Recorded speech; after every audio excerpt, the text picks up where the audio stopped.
Bonjour à tous, les tarifs des Peugeot 508 et 3008 hybrides, les titres de moteurs de l'année 2019 et une flopée d'actu Aston Martin avec notamment le DBX, c'est le sommaire du jour.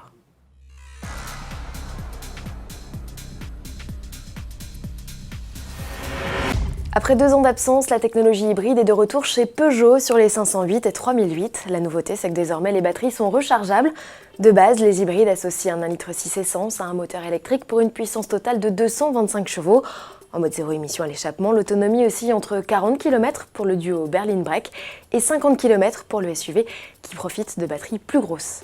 Côté tarif, comptez à partir de 44 550 € pour la 508 et près de 46 000 € pour la SW. Le 3008 démarre lui à 43 800 €. Les modèles, exempts de malus, revendiquent une conso entre 2 et 3 litres au 100. 3 niveaux de finition sont proposés. L'équipement de série comprend clim, autoradio, GPS, écran tactile de 10 pouces, caméra de recul, détecteur d'angle mort et rétroviseur intérieur sans cadre. Le 3008 est également décliné avec une motorisation plus performante de 300 chevaux qui lui permet de profiter de 4 roues motrices. Tarif 53 800 €. Il n'est alors associé qu'à la finition la plus chic, GT, qui offre projecteur full LED à ion main libre et sellerie cuir Alcantara. Un prix proche de son cousin, le DS7 Crossback e-Tense. Mais le trouble fait dans l'affaire, c'est l'Opel Grandland X Hybrid 4 qui partage la même technologie, profite de 300 chevaux aussi, mais s'affichera à un prix plus attrayant. À présent, les Engine of the Year, voici un aperçu du palmarès 2019 établi par un jury de 68 journalistes internationaux. Pour la 4e année consécutive, Ferrari remporte le titre de moteur de l'année toutes catégories confondues pour son V8 biturbo, celui qui équipe la F8 Tributo. Indétrônable Ford RAF pour la 11e année l'a mise avec son 3 cylindres EcoBoost dans la catégorie des moteurs de moins de 150 chevaux. Jaguar se voit remettre 2 prix pour la mécanique de son SUV électrique e-Pace, dont le titre de meilleur nouveau moteur. Enfin, BMW se distingue avec sa E8 chez les hybrides.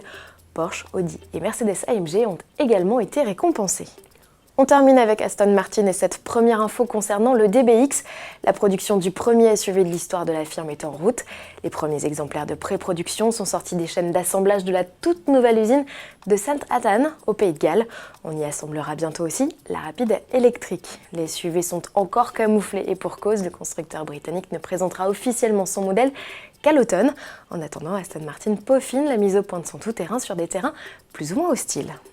C'est parti pour la 87e édition des 24 heures du Mans. Après le pesage et les premières séances d'essais libres, place aux qualifications avant la course qui se tiendra du 15 au 16 juin prochain. Aston Martin, engagé en GT avec ses Vantage GTE, profite de sa présence sur la classique Mansell pour fêter un anniversaire. Il y a 60 ans, la firme britannique s'offrait un doublé sur la plus célèbre course d'endurance du monde. Grâce à sa DBR1 et ses 2 équipages composés de Carroll Shelby et Roy Salvadori, ainsi que Maurice Trintignant et Paul Frère.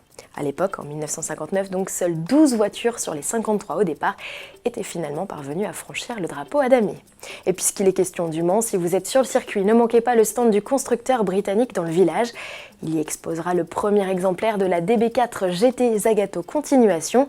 Il s'agit d'une réédition d'un modèle de 1960, initialement produit à 19 exemplaires. 19 nouveaux modèles verront le jour prochainement.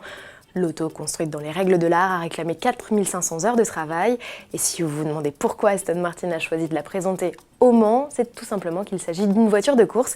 Elle est équipée d'un 6 cylindres 4,7 litres de plus de 395 chevaux, de baquets avec harnais et d'un arceau-cage. Elle ne sera vendue par paire qu'avec la future DBS GT Zagato, un lot vendu est 7 millions €. Ne manquez pas ce 14 juin notre JT spécial centenaire de Citroën et la nouvelle Alpine A110S qui sera elle aussi à découvrir dans le paddock des 24 heures du Mans. À demain.